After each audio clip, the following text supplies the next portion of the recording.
ಗೌಡ್ರಿಗೆ, ಸಿ ಮಾನ್ ಅವರಿಗೆ,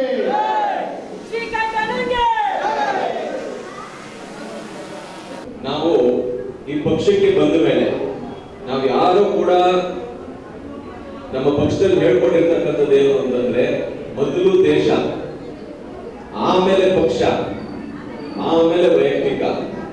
ಯಾರು ಕೂಡ ನಮಗೋಸ್ಕರ ನನಗೋಸ್ಕರ ಅಂತ ತುಂಬಾ ಜನ ಇವಾಗ ಮಾತಾಡ್ಬೇಕಾದ್ರೆ ಹೇಳಿದ್ರು ಸಪ್ತಗಿರಿ ಗೌಡರು ಗೆಲ್ಬೇಕು ಸರಿ, ಆದ್ರೆ ನಾನು ಹೇಳುವಂಥದ್ದು ಏನು ಅಂತಂದ್ರೆ ಫಸ್ಟ್ ಪಕ್ಷ ಯಾರಿಗಾದ್ರೂ ತೀರ್ಮಾನ ಮಾಡಲಿ ಅವ್ರಿಗೆ ಕೆಲಸ ಮಾಡ್ತಕ್ಕಂಥದ್ದು ನಮ್ಮ ಪಕ್ಷದಲ್ಲಿ ಹೇಳ್ಕೊಂಡಿದ್ದಾರೆ. ನಮಗೆ ನಾವೆಲ್ಲರೂ ಕೂಡ ಸಂಘದ ಕಾರ್ಯಕರ್ತರು, ಸಂಘದಲ್ಲಿ ಹೇಳ್ಕೊಡೋದು ಅಷ್ಟೇ. ಏನೇ ಆಗ್ಲಿ ನಾವು ದೇಶ ಮೊದಲು, ದೇಶಕ್ಕೋಸ್ಕರ ನಾವೆಲ್ಲರೂ ಕೂಡ ನಮ್ಮ ಪ್ರಾಣವನ್ನು ಕೂಡ ಕೊಡ್ಲಿಕ್ಕೆ ತಯಾರಾಗಿ ಕೆಲಸವನ್ನ ಮಾಡಬೇಕು. ಆ ರೀತಿ ಸಮಾಜವನ್ನ ಕಟ್ಟಿರ್ತಕ್ಕಂಥ ನಮ್ದು ಒಂದು ಪಕ್ಷ. ಇಂಥ ಒಂದು ಪಕ್ಷಕ್ಕೆ ನಮ್ಮ ಪಕ್ಷದ ಸಿದ್ಧಾಂತವನ್ನ ಒಪ್ಪಿ, ನರೇಂದ್ರ ಮೋದಿ ಅವರು ಮಾಡ್ತಾ ಇರತಕ್ಕಂಥ ಕೆಲಸವನ್ನ ಒಪ್ಪಿ, ಅವರ ಕಾರ್ಯವೈಖರಿಯನ್ನ ಶ್ಲಾಘನೆಯನ್ನ ಮಾಡಿ, ಇವತ್ತು ನಮ್ಮೆಲ್ಲರ ಸಮ್ಮುಖದಲ್ಲಿ ಇವತ್ತು ಶ್ರೀಕಂಠಮೂರ್ತಿರವರು ನಮ್ಮ ಪಕ್ಷಕ್ಕೆ ಸೇರ್ಪಡೆ ಮಾಡ್ಕೊತಾ ಇದ್ದಾರೆ. ಅವರಿಗೆ ನಿಮ್ಮೆಲ್ಲರ ಪರವಾಗಿ ನಾನು ಹೃತ್ಪೂರ್ವಕವಾಗಿ ಸ್ವಾಗತವನ್ನು ಕೊಡ್ತಾ ಇದ್ದೇನೆ. ಅವರು ಮುಂದಿನ ಭಾರತೀಯ ಜನತಾ ಪಕ್ಷದಲ್ಲಿ ಅವರ ರಾಜಕೀಯ ಜೀವನ ಚೆನ್ನಾಗಾಗ್ಲಿ, ಮುಂದಿನ ದಿನಗಳಲ್ಲಿ ಅವರಿಗೆ ಅಧಿಕಾರ ಸಿಕ್ಕಿ ಇನ್ನಷ್ಟು ಜನರ ಸೇವೆಯನ್ನ ಮಾಡಲಿಕ್ಕೆ ಆ ದೇವರು ಅವರಿಗೆ ಆಶೀರ್ವಾದ ಮಾಡಲಿ ಅಂತ ಕೂಡ ಕೇಳ್ಕೊತೇನೆ. ಶ್ರೀಕಂಠಮೂರ್ತಿ ಅವರು ನಮ್ಮ ಪರಿಶಿಷ್ಟ ಪಂಗಡದ ಒಬ್ಬ ನಾಯಕರು.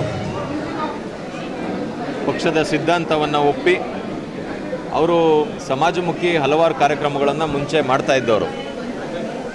ಫಿಲಮ್ ಇಂಡಸ್ಟ್ರಿನಲ್ಲೂ ಕೂಡ ಭಾಳಷ್ಟು ಅವರ ಸಂಗಡಿಗರು, ಅವರ ಸ್ನೇಹಿತರು ಕೂಡ ಇದ್ದಾರೆ. ನಮ್ಮನ್ನು ಭಾಳ ವರ್ಷದಿಂದ ನಮ್ಮ ಜೊತೆಗೆ ಒಡನಾಟ ಇಟ್ಕೊಂಡಿದ್ರು. ಆದರೆ ನಮ್ಮ ಪಕ್ಷಕ್ಕೆ ಬರಮಾಡ್ಕೊಡ್ಬೇಕು ಅಂತೇಳಿ ಇವತ್ತು ಮುಹೂರ್ತ ಕೂಡಿ ಬಂದಿದೆ. ಅವ್ರು ಕೇಳಿಕೊಂಡ್ರು, ನಮ್ಮ ಜೊತೆಗೆ ಬರ್ತೀವಿ, ಕೆಲಸ ಮಾಡಬೇಕು, ನಾನು ಭಾರತೀಯ ಜನತಾ ಪಕ್ಷಕ್ಕೆ ನನ್ನ ಶ್ರಮವನ್ನು ವಹಿಸಿ ಪಕ್ಷಕ್ಕೆ ಸೇರ್ಪಡೆ ಮಾಡಿಕೊಂಡ್ರೆ ನಾನು ಕೆಲಸವನ್ನು ಮಾಡ್ತೀನಿ ಅಂತ ನಾನು ಕೇಳ್ಕೊಂಡಿದ್ರು. ಅದು ಹಲವಾರು ದಿನಗಳಿಂದ ಅದು ಡೇಟನ್ನು ಹಿಂದೆ ಮುಂದೆ ಆಗ್ತಾಯಿತ್ತು. ಬೇರೆ ಬೇರೆ ಕಾರಣಗಳಿಂದ ನಮ್ಮ ತಂದೆಯವರು ತೀರ್ಕೊಂಡಿದ್ದ ಕಾರಣದಿಂದ ಕೂಡ ಮುಂದಕ್ಕೆ ಹೋಗಿ ಕೊನೆಗೆ ಇವತ್ತು ಆ ಶುಭಗಳಿಗೆ ಬಂದಿದೆ. ಇವತ್ತು ನಮ್ಮ ಪಕ್ಷದ ಒಂದು ಸಿದ್ಧಾಂತವನ್ನು ಒಪ್ಪಿ ಇವತ್ತು ನಮ್ಮ ಪಕ್ಷಕ್ಕೆ ಸೇರ್ಪಡೆಯನ್ನು ಮಾಡಿದ್ದಾರೆ. ಮುಂದಿನ ರಾಜಕೀಯ ಭವಿಷ್ಯದಲ್ಲಿ ಅವರಿಗೆ ಉನ್ನತ ಸ್ಥಾನ ಸಿಕ್ಕಿ, ಅವರಿಗೆ ಒಳ್ಳೆಯ ಅಧಿಕಾರಕ್ಕೆ ಬಂದು ಜನರ ಸೇವೆಯನ್ನು ಮಾಡಲಿಕ್ಕೆ ಅವಕಾಶ ಆಗಲಿ ಅಂತ ನಾನು ಭಗವಂತನಲ್ಲಿ ಅವ್ರನ್ನ ಒಂದು ಕೇಳ್ಕೊಳೋದು ಮಾಡ್ತಿದ್ದೀನಿ.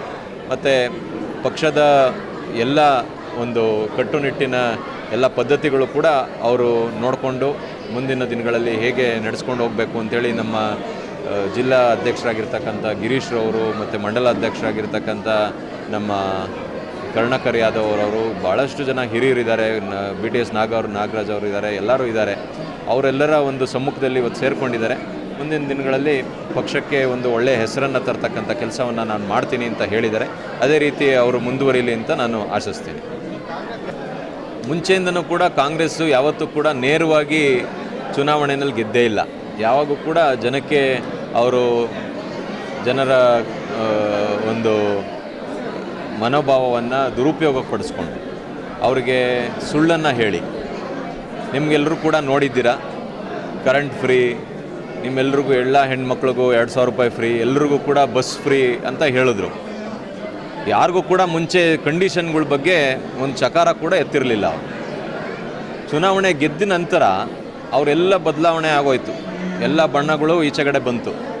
ಆಮೇಲೆ ಹೇಳಕ್ಕೆ ಶುರು ಮಾಡಿದ್ರು, ನೀವು ಇಂಥ ಜಾತಿಯವರು ಇರಬೇಕು, ನಿಮಗೆ ಇನ್ಕಮ್ ಇಷ್ಟು ಇರಬೇಕು, ಮನೆಯವರು ಒಬ್ರಿಗೆ ಕೊಡೋದು, ನೀವು ಯೂನಿಟ್ ಇಷ್ಟು ಯೂಸ್ ಮಾಡಿದರೆ ಕೊಡೋದು, ಬಸ್ ಇದ್ರೆ ಇಂಥ ಬಸ್ಸಲ್ಲೇ ಕೊಡೋದು, ಈ ರೀತಿ ಬೇರೆ ಬೇರೆ ಕಂಡೀಷನ್ಗಳನ್ನು ಆಮೇಲೆ ಹೇಳಿದ್ರು ಚುನಾವಣೆ ಗೆದ್ದ ನಂತರ. ಇದು ಜನಕ್ಕೆ ಮಾಡಿರ್ತಕ್ಕಂಥ ಒಂದು ಮೋಸ. ಈ ಒಂದು ಮೋಸಕ್ಕೆ ಜನ ಸೇಡು ತೀರಿಸ್ಕೊಳ್ಳೋಂಥದ್ದು ಹಾಗೇ ಆಗ್ತದೆ. ಮುಂದಿನ ದಿನಗಳಲ್ಲಿ ಅವ್ರು ಕೂಡ ನೋಡ್ತಾ ಇದ್ದಾರೆ ಹೇಗೆ ಇವರು ರೈತ ವಿರೋಧವಾಗಿ ಕೆಲಸವನ್ನು ಮಾಡ್ತಿರ್ತಕ್ಕಂಥದ್ದು, ದಲಿತರ ವಿರೋಧವಾಗಿ ಮಾಡ್ತಿರ್ತಕ್ಕಂಥದ್ದು. ಯಾಕೆ ಅಂತಂದರೆ ದಲಿತರಿಗೆ ಅಂತ ಹೇಳಿ ಮೀಸಲಿಟ್ಟಿರ್ತಕ್ಕಂಥ SP TSP ಹಣವನ್ನು ಏನು 40,000 ಕೋಟಿ ರೂಪಾಯಿ ಇತ್ತು, ಅವೆಲ್ಲವನ್ನು ಕೂಡ ಬೇರೆ ಬೇರೆ ಯೋಜನೆಗಳಿಗೆ ದುರುಪಯೋಗ ಪಡಿಸ್ಕೊಂಡಿರ್ತಕ್ಕಂಥದ್ದು.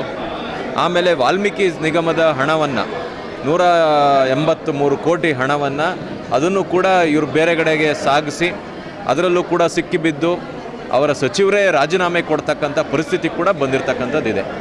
ಈ ರೀತಿ ಮಾಡಿ ಇವರು ಜನರಿಗೆ ಮೋಸವನ್ನು ಮಾಡಿ ದಲಿತರಿಗೆ ಹೆಸರಲ್ಲಿ ಸರ್ಕಾರ ಬಂದು ದಲಿತರಿಗೂ ಕೂಡ ಮೋಸವನ್ನು ಮಾಡಿರ್ತಕ್ಕಂಥ ಒಂದು ಕೆಟ್ಟ ಸರ್ಕಾರ ಯಾವತ್ತು ತೊಲಗುತ್ತೋ ಅನ್ನೋ ಒಂದು ದಿನಗಳನ್ನು ಎಣಿಸ್ತಾ ಇದ್ದಾರೆ.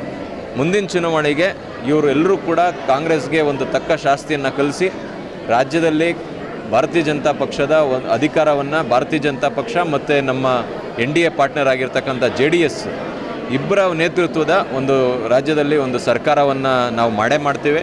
ಗಾಂಧಿನಗರದಲ್ಲೂ ಕೂಡ ನಾವು ಭಾರತೀಯ ಜನತಾ ಪಕ್ಷದ ಒಂದು ಬಾವುಟವನ್ನು ಹಾರಿಸ್ತೀವಿ ಅನ್ನೋ ಒಂದು ನಂಬಿಕೆಯಿಂದ ಇವತ್ತು ನಾವು ಹೊರಡ್ತಾ ಇದ್ದೇವೆ.